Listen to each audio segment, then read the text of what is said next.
Hello, EMDC. My name is John Walsh, and I'm here to give you a few storytelling tips. If you have that bookmark, you'll notice on the back of it there are 4 storytelling tips. In my book, The Art of Storytelling, the middle section is called Storytelling Tools.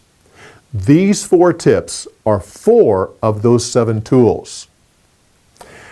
Before we get into it, just know this. Storytelling is not a skill that you either have or you don't have. No. Everyone has the skill of storytelling. It's just whether you have developed it or not.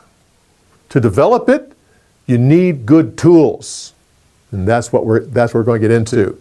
The first tool is beginnings and endings.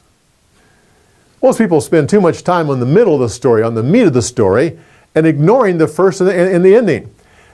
The beginning and ending are the most important parts of the story.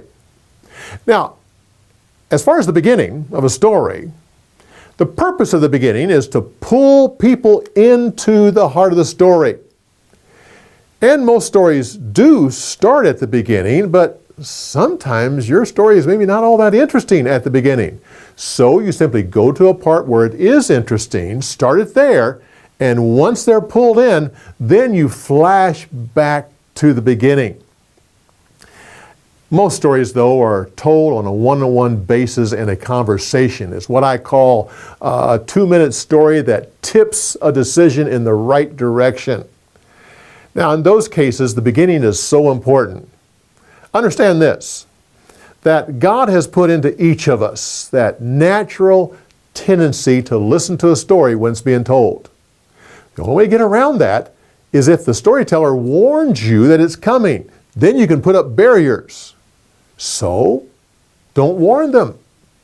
Simply pause and then start the story. Do away with little phrases like, that reminds me of a story. Or let me tell you a story. Or let me illustrate that. No. Simply pause, start the story, then they're stuck. They have to listen.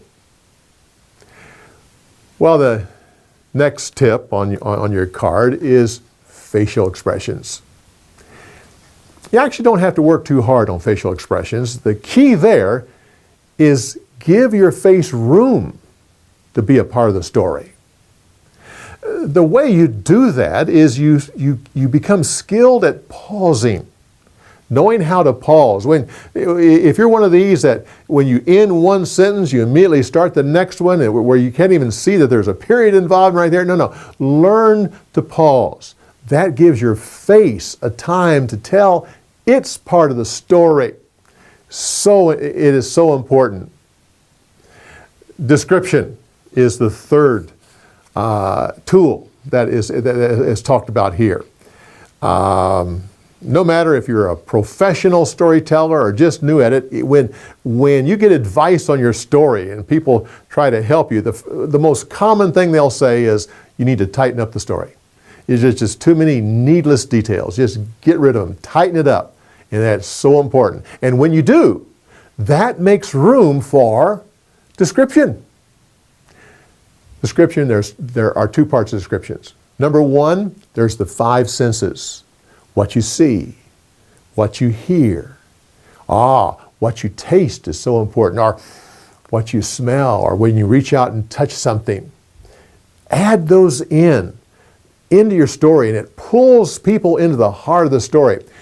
The second part of the description are the emotions involved. Rather than just smooth over those things and talk about those and describe those a little bit more and get the emotions to come out. Add those 2 areas, the 5 senses and emotions, and it will greatly enhance your storytelling skill. The last tip that I mention here is nervousness. You may say, nervousness is a storytelling a tool? Absolutely. In my book, I refer to my book, I'm Not a Duck. It's kind of a story of my life journey. And I talk about that I have stuttered my entire life. And because of that, I am a poster child of nervousness. I have mastered it. But listen, nervousness is a gift from God. It helps you. It helps you to prepare more for the story. Nervousness brings adrenaline when you're telling your story, and that helps you to be sharper, and it actually does away with pain. It makes the story flow better. So many advantages, but you need to have control. You need to control nervousness. And in my book, The Art of Storytelling, I deal with how to control, not to do away with it, but how to control nervousness. Well, at the beginning, I talk about beginnings and endings. Now, when you have an ending, it's so important to look for a good ending. That's kind of the hard part. It's not always easy finding one. But when you find it, slow down. Get more pauses, a little bit more facial expression. And then when the ending comes, stop talking. One of the biggest faults of storytellers is that the story ends and you just keep talking. That ruins the story. Let me give you an illustration of how to end. Take these 4 tips and practice them. Develop that skill, even if you have to practice them and you do it poorly. I've told my children, anything worth doing is worth doing poorly. And believe me, storytelling is worth doing. So, follow these tips.